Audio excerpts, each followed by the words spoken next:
Halo, shalom saudaraku, jumpa kembali dengan saya Eko di channel Legion of Jesus, yaitu memberitakan kabar baik bagi semua orang.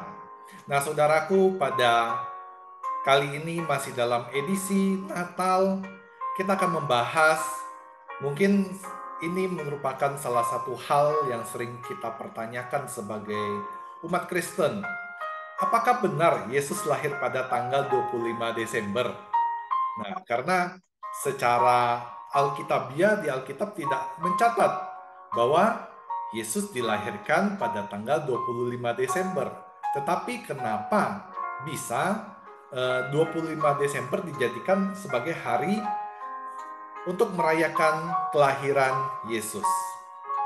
Nah, sebelum saya mulai membahas, saudaraku, Anda boleh subscribe channel ini, Anda boleh like, dan juga bila Anda merasakan bermanfaat, Anda boleh share kepada teman-teman Anda, agar apa yang saya beritakan boleh terus menjadi berkat bagi banyak orang. Nah, kita akan mulai, saudaraku, 25 Desember sebagai kelahiran Yesus. Nah, tanggal kelahiran Yesus dapat dihitung persis dengan tanggal inkarnasinya ke bumi.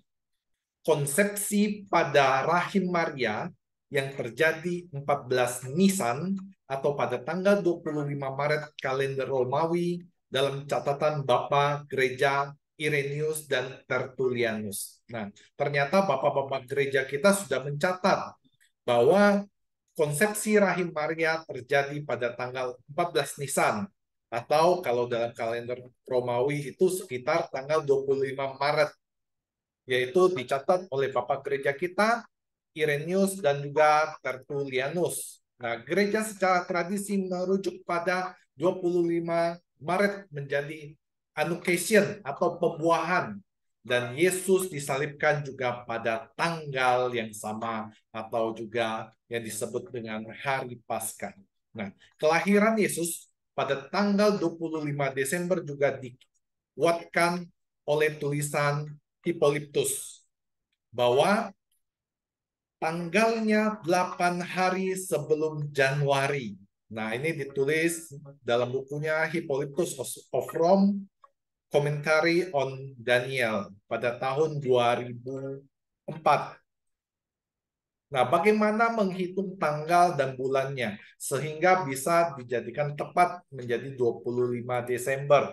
Nah, kita kembali lagi ke ayat Alkitab yang mencatat bagaimana dalam Lukas 1 ayat 5, di situ mencatat bahwa pada zaman Herodes, Raja Yudea, ada seorang imam yang bernama Zakaria dari rombongan Abia. Istrinya juga berasal dari keturunan Harun, namanya Elizabeth. Kita tahu sendiri bahwa Zakaria dan juga istrinya Elizabeth ini adalah orang tua dari Yohanes Pembaptis.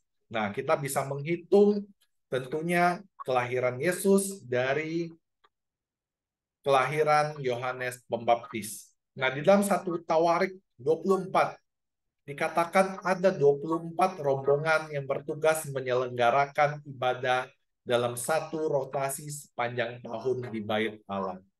Nah, setiap rombongan melayani 1 minggu di Bait Allah 2 kali setahun.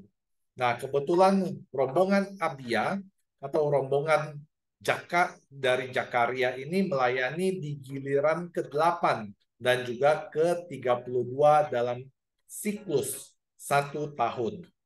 Nah, bagaimana siklus dimulai? Nah, Joseph Hendrik Fidel dengan yakin mengatakan bahwa rombongan imam pertama, yaitu Yoyarib, bertugas sepanjang tahun penghancuran Yerusalem pada hari ke-9 pada bulan Av Yahudi. Hal ini juga dicatat oleh sejarawan Yahudi Flavius Josephus yang hidup pada tahun 37 sampai dengan 100 Masehi.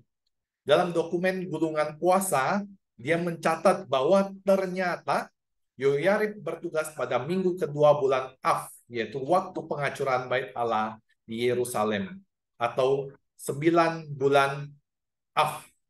Nah, bagaimana siklus dimulai? Maka masa rombongan Imam Abia atau Zakaria bertugas melayani adalah minggu kedua bulan Yahudi yang disebut dengan Tisri, yaitu minggu yang bertepatan dengan Hari Raya Pendamaian atau Yom Kippur, hari ke-10 bulan Tisri, dan Hari Raya Sukkot pada 15 Tisri. Nah, dalam kalender Masehi, kedua hari raya itu dapat jatuh di hari apa saja antara tanggal 22 September sampai dengan 10 Oktober. Nah, waktu kehamilan Elizabeth dan kabar sukacita kemudian jatuh pada tanggal 25 Maret yang mengarah ke tanggal kelahiran Yesus pada tanggal 25 Desember. Nah, Lukas 1 ayat 9 mengatakan bahwa Malaikat Gabriel menemui Maria di Nazaret untuk memberitakan kabar gembira akan lahirnya Yesus pada bulan ke-6 setelah kunjungannya kepada Imam Zakaria yang memberitakan akan lahirnya Yohanes Pembaptis. Jadi Maria dikunjungi oleh Malaikat Gabriel 6 bulan setelah dia mengunjungi Imam Zakaria untuk memberitakan kabar kelahiran Yohanes Pembaptis, dan diyakini pada saat malaikat Gabriel mengunjungi Maria pada saat itu sudah terjadi pembuahan di dalam tubuh Maria. Kita lihat di bulan Tisri, dari bulan Tisri ke dari 6 bulan dari bulan Tisri adalah Nisan. Nah, jadi Maria mengandung Yesus bisa dikatakan tepatnya adalah tanggal 14 Nisan atau dalam penanggalan Romawi yaitu 22 Maret. Nah, dari Nisan 9 bulan kemudian kita akan sampai ke Kislev, ya, bulan ke-9 yaitu tanggal 25 Kislev atau tanggal 25 Desember. Nah, begitulah kira-kira cara perhitungan kelahiran Yesus dilihat dari bagaimana malaikat Gabriel mengunjungi Zakaria dan juga mengunjungi Maria 6 bulan setelah itu. Nah, dan Maria mengandung selama 9 bulan dan jatuhnya tepat pada tanggal 25 Kislev kalender Yahudi atau pada tanggal 25 Desember kalender Romawi. Nah, kita lihat catatan sejarah.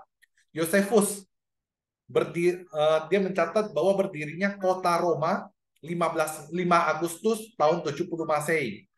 Alfred Anderson, seorang Yahudi Mesianik, dalam bukunya The Life and Time of Jesus the Messiah, menghitung 75 tahun ke belakang, menemukan bahwa rombongan Abia jatuh pada minggu kedua bulan Tisri, tahun 748-nya Yahudi, atau yang disebut AUC atau Ab Urbi Conditas.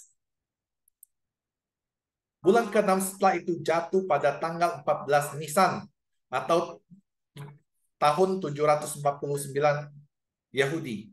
Bunda Maria mulai mengandung Yesus dan 9 bulan kemudian Yesus dilahirkan pada tanggal 25 bulan Kislev tahun 749 Yahudi atau bertepatan dengan kalender kita sekarang yaitu 25 Desember. Lukas 1 ayat ke-26 mengatakan saat malaikat Gabriel menemui Maria jatuh pada tanggal 14 Nisan yang sejajar dengan kalender kita 22 Maret.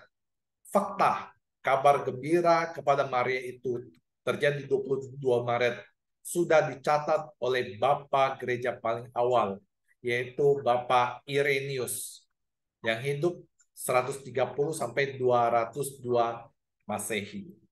Nah, tanggal kelahiran Yesus dapat dihitung 9 bulan setelah 22 Maret, akan jatuh pada tanggal 25 Desember.